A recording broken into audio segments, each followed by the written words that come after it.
자, 오늘은 사대교회 순서입니다. 사대. 근데 이 사대교회라는 표현 자체가 복수형으로 돼 있어요. 그것은 지형적인 이유가 있습니다. 크게 하류의 남부 지역이 있고 그 사이에 계곡이 흐르는데 어마어마한 아크로폴리스라는 요새가 있습니다. 그 요새를 보통 그 시대에도 난공불락의 철옹성이다. 천연의 요새입니다. 그 안쪽에 사대라는 지역이 턱 위치해 있어요. 그러니까 이 지역은 사실 지정학적인 개념으로 볼 때는 가장 안전한 도시인데 아이러니하게도 가장 안전하다는 생각 때문에 두 차례 크게 함락을 경험합니다.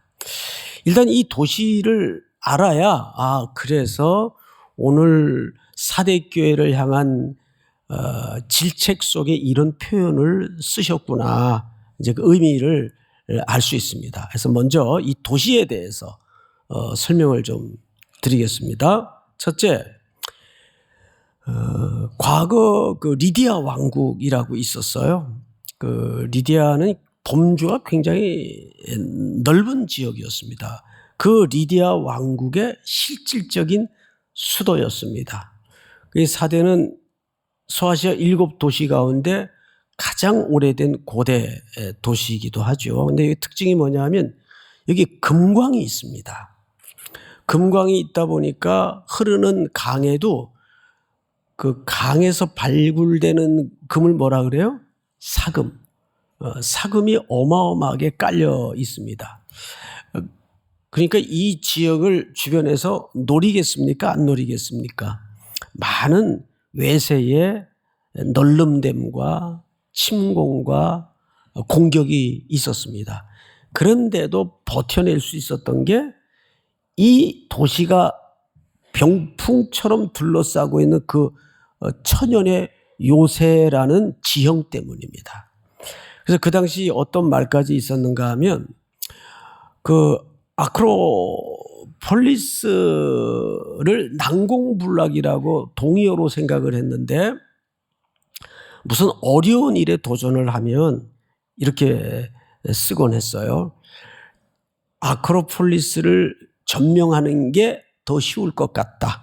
그러니까 난공불락의 대명사처럼 쓰여지곤 했습니다. 그런 지형과 또 지정학적인 또 경제적인 풍요 이런 것이 총체적으로 모아져 있는 도시입니다.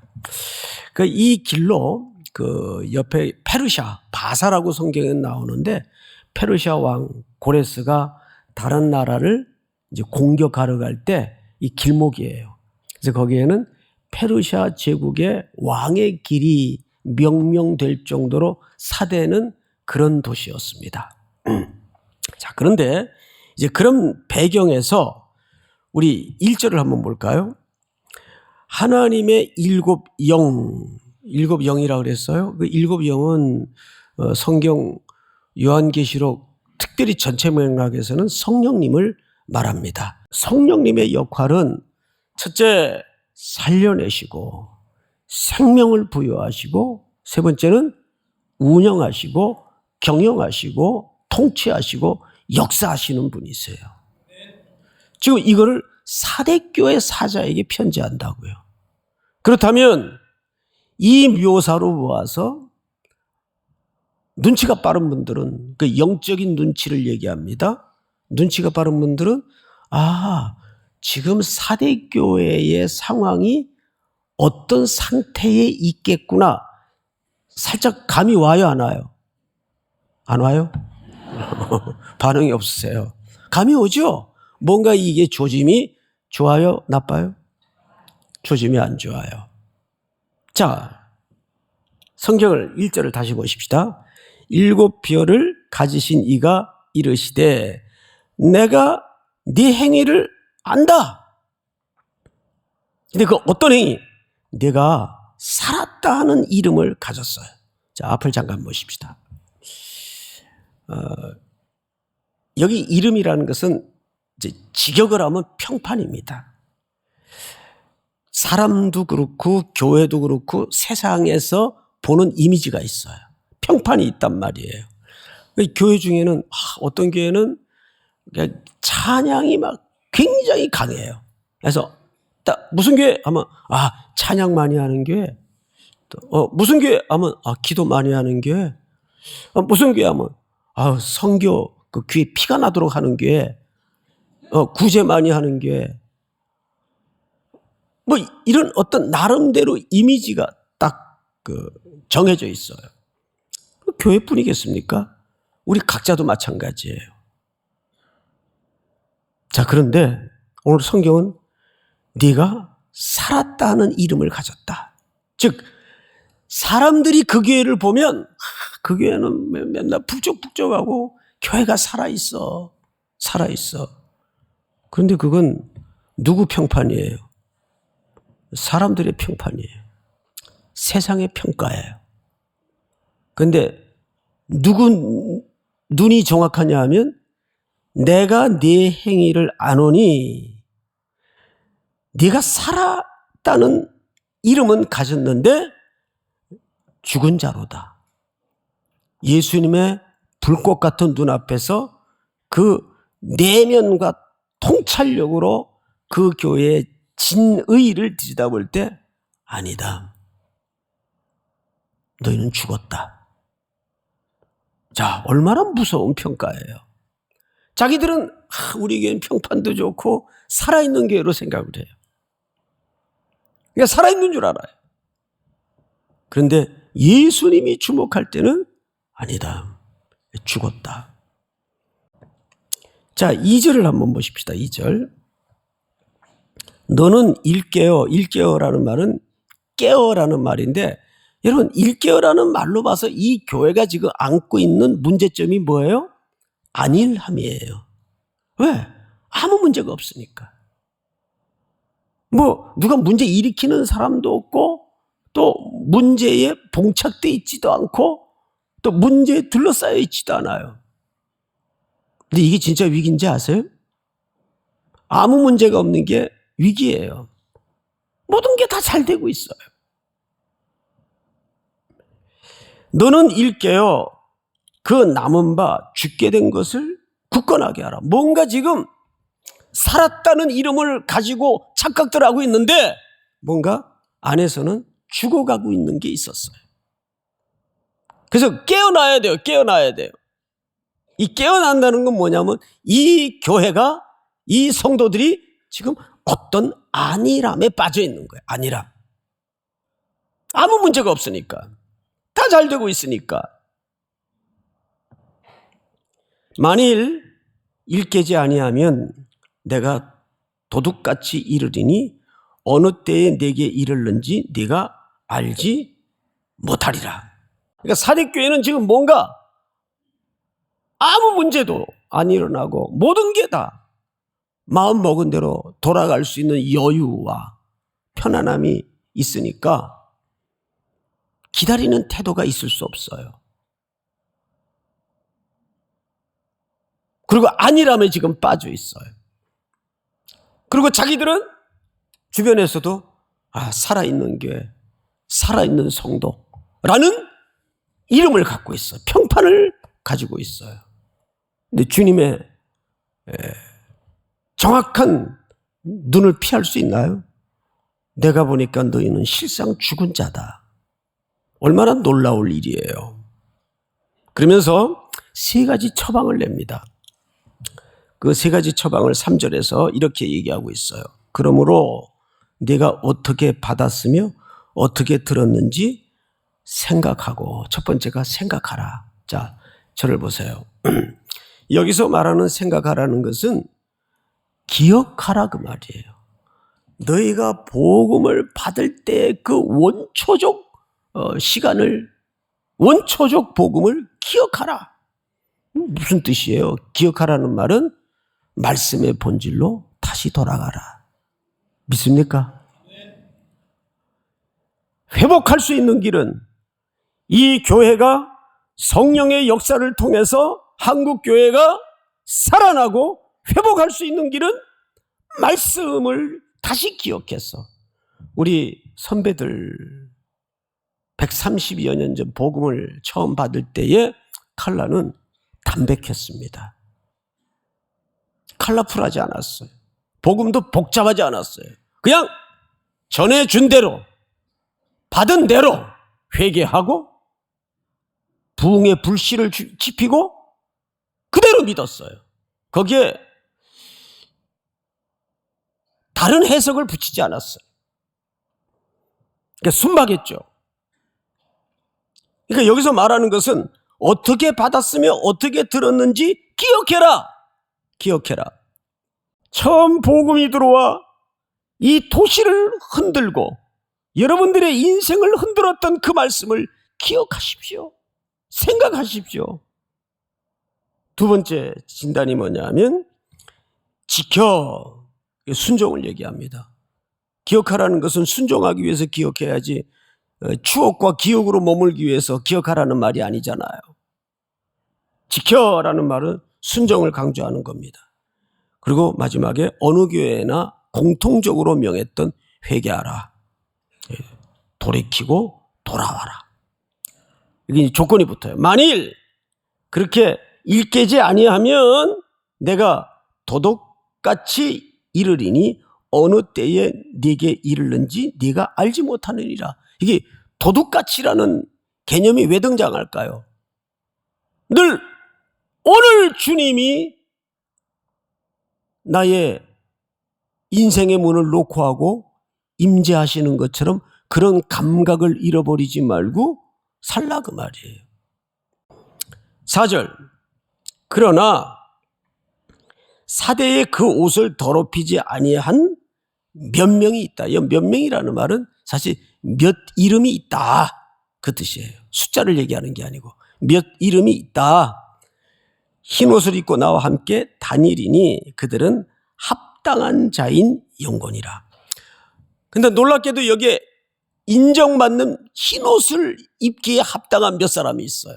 그 흰 옷이 뭐냐? 흰 옷은 전통적으로 고결한 도덕성과 신앙의 거룩성을 상징할 때 쓰는 표현이고 입는 옷입니다. 계시록 19장 20장까지 보면 성도들이 나중에 무슨 옷을 입고 있어요? 어린 양의 피로 씻음받은 거룩한 흰 옷을 입고 있어요. 또 천상의 천사들도 장로들도 흰 옷을 입고 있어요. 예수님이 변화산에서도 그 옷이 흰 옷처럼 눈부신 흰 색깔처럼 변했어요. 또 신부의 복장도 흰 옷입니다. 가장 고결한, 거기 합당한 자가 있단 말이에요. 그 옷을 입기에. 근데 여기 이런 표현을 주목해 보십시오. 흰 옷을 입고 나와 함께 다니리니. 자, 이것은 승리의 행진을 얘기합니다. 앞을 잠깐 보십시다. 로마 시대에 이제 황제가 나가서 전쟁의 진두지휘를 하고 승리를 하면 제일 앞에 황제가 서고 그 황제 앞에 높은 기봉을 들은, 그리고 그 위에는 향이 피어져서 향내가 나요. 그러면 저 길 끝에서 승리의 병사들이 황제와 함께 행진에 들어오면 제일 먼저 시내 진동하는 게 그 냄새예요. 향내. 그 냄새를 연도의 시민들이 맡으면 와 하고 소리를 지르고 환호를 해요. 이기고 돌아온다. 그럼 그 앞에는 황제가 서고 그 뒤에는 황제와 치열하게 전쟁해서 피투성이가 되도록까지 목숨 걸고 함께했던 병사들이 뒤에 따라 들어오고 그 병사 끝에는 붙잡힌 포로들이 따라 들어와요. 그 행진을 얘기하는 거예요. 그래서 성도들의 행진이라는 노래 가사를 보면 이렇게 돼 있어요. 성도들이 행진할 때, 성도들이 행진할 때, 오 주여 나도 함께하도록 인도하여 주소서. 여기 보시면 오 주여 나도 함께하도록, 이 말은 나도 끼워주소서 그 말이에요. 우리가 그리스도의 공로로 전쟁에서 아무 싸운 것도 없고 싸울 수도 없었고 죽었던 자이고, 그런데 오로지 우리의 왕 대신 그리스도의 포로가 되어서 그 승리의 행렬에 우리는 낑겨진 사람들이에요. 우리는 그 승리의 행렬에 영적으로 은혜를 입은 자들이에요. 그렇게 끼움을 받은 자들이에요. 그리스도 왕, 이 정확한 개념이 끼워진 존재들. 여기 다닌다는 말은 그 은혜로 우리가 승리의 행렬에 함께 할 것이다. 유명한 장군과 함께 전쟁을 치러온 것도 병사들에게는 대단히 영광스러움일 텐데, 2차 세계대전 때 유명한 전차의 명장 패튼 장군이라고 있었어요. 전쟁이 승리로 끝난 다음에 부하들에게 자네들에게 어떤 보상을 할까? 그러자 병사 하나가 우리가 그 전쟁에서 패튼과 함께 했던 것이 최고의 포상이고 영광이었습니다. 그 정도는 돼야 되지 않아요? 예? 패튼, 당신과 함께 했던 것이 내 인생의 최고의 명예였습니다. 믿습니까? 바울은 마지막 유작이 될 줄도 모른 채 감옥에서 글을 하나 쓰죠. 그 당시 바울은 이제 사형은 언도돼 있고 집행만 남겨두었을 때입니다. 온 세상의 권력의 총아, 황제의 법정에서 내려진 판결입니다. 너는 사형. 이게 세상의 평가였어요. 누구도 그 평가를 뒤집지 못합니다. 왜? 황제의 판결 이전에 신의 판결이었기 때문에. 한 사람이 뒤집어요. 이제후로는 나를 위하여 내게 상을 주실 것이니 의로우신 재판장이 내게 상을 주실 것이니 내게만 아니라 주의 나타나심을 사모하는 모든 자에게도니라. 사도 바울이 초라한 감옥에서 그 세상의 초라한 판결을, 최고의 권력자가 내린 판결을 뒤집습니다. 아니다. 이것이 최종적인 평가가 아니다. 내게는 더 궁극적이고 더 영원한 하나님의 평가가 아직 남아있다. 의로우신 재판장이라는 표현을 씁니다. 믿습니까? 적어도 우리가 믿음이라면 그 정도 믿음을 고백해야죠. 그자만이 하나님께서 함께 다니도록 끼워주시는 자들입니다. 자, 마지막으로 5절을 다 같이 한번 읽겠습니다. 시작. 그 것이요 내가 그 이름을 생명책에서 결코 지우지 아니하고 그 이름을 내 아버지 앞과 그의 천사들 앞에서 시인하리라. 아멘. 이기다. 뭐 어떤 이제 사전을 보니까 이게 니카오라는 말인데, 니케, 나이키라는 말이 여기서 유래가 되었다 그래요. 이 나이키라는 말이 이기는 자. 그냥 뭐 팁으로 그냥 알고 계세요. 이게 중요한 의미는 아니니까. 이기는 자는 이와 같이 흰 옷을 입을 것이요. 성도들의 고결한 상태를 내가 그 이름을 생명책에서 지우지 아니하고, 여기 생명책은 마지막 심판의 자리에서 지우지 아니하고 그 이름을 내 아버지 앞과 그의 천사들 앞에서 인정하리라. 시인한다는 말은 인정하리라. 자, 여러분, 이제 오늘 다룰 내용은 다 다루었습니다. 그러면 여기 예수님이 안다 그랬어요. 기름을 허겁지겁 준비해 막 뒤늦게 들어와서 문을 두들겨 했더니 안에서 아주 냉혹한 찬바람이 있는 소리가 나옵니다. 주여 주여 문을 좀 열어주세요. 뭐라 그러지? 안에서 주인이 내가 너를 알지 못한다. 신앙은 이 알미 아주 중요해요. 알면 관계를 얘기하는 거거든요. 달란트 비유도 보면 세 종에게 5, 2, 하나를 맡기고 갔어요. 하나 맡은 종은 그걸 아무것도 안 하고 땅 밑에 감추었다가 1달란트 원금 그대로 딸랑 들고 와서 주인이 너 왜 이렇게 했니? 그랬더니 이런 얘기를 해요. 주인은 굳은 사람이라. 잔인하다 그 말이에요. 굳다는 말은. 잔인한 사람이라. 심지 않은 데서 거두고 해치지 않는 데서 모으는 줄을, 뿌리지 않는 데서 모으는 줄을 내가 알았으므로. 이 알미 제대로 알은 겁니까? 잘못 알은 겁니까? 이건 잘못 알은 거예요. 주인이 누군지 모르는 거예요. 어떤 사람인지. 그럼 나머지 2 종은 주인을 제대로 알았나? 제대로 알았죠. 여러분 5달란트는 얼마나 큰 가치냐면 1달란트가 6,000데나리온이에요. 노동자가 20년 동안 벌어서 모아야 가능한 액수입니다. 그런데 5달란트를 맡겼다는 것은 어마어마한 액수를 맡겼다는 거예요.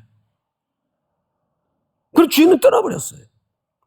그러면 이거 뭘 하라는 거냐 이거 도대체. 이거 뭐 어떡하냐, 이 큰 돈을 말아먹을 수도 없고. 근데 성경은 정확하게 뭐라 그래요?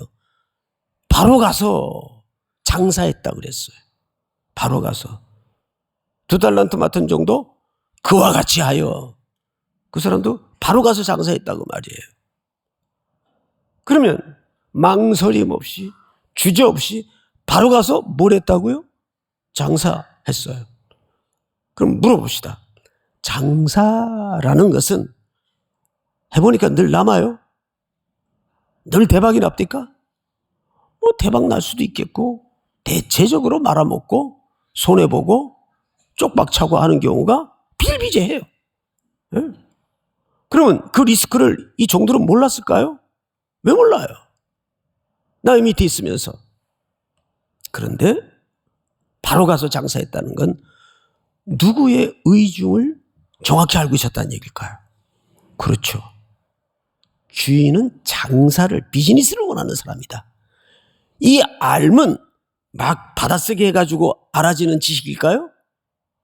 오랜 세월 주인한테 꿈밤도 맞아보고 또 시시콜콜한 문제 가지고 서로 낄낄거리고 웃기기도 하고 이렇게 교제와 섞어진 인생의 시간표 속에서 주인은 장사를 원하는 분이다. 이걸 안 거예요. 알미라는 것은 단순히 지식이나 정보 차원의 알미 아니고 우리가 그리스도와 함께 얼마나 깊이 사귐이 있느냐. 우리를 구속하신 이유도 뭐죠? 사귐이 있게 하시려고. 요한 1, 2서의 진술 아닙니까? 하나님이 우리를 왜 하나님의 형상으로 만들었어요? 교제하게 하시기 위해서. 믿습니까? 우리 3.1교회가 새로운 70년을 시작하면서 이제 표대를 향하여, 이 표대라는 것은 수치적인 성취, 목적지, 고린 지점이 아니라 그리스도 안에서 그분을 더 깊이 알아가며 성숙한 내면의 태도를 얘기하는 거예요. 내가 그리스도와 함께 그 성숙의 자리에까지 이르기를 원한다.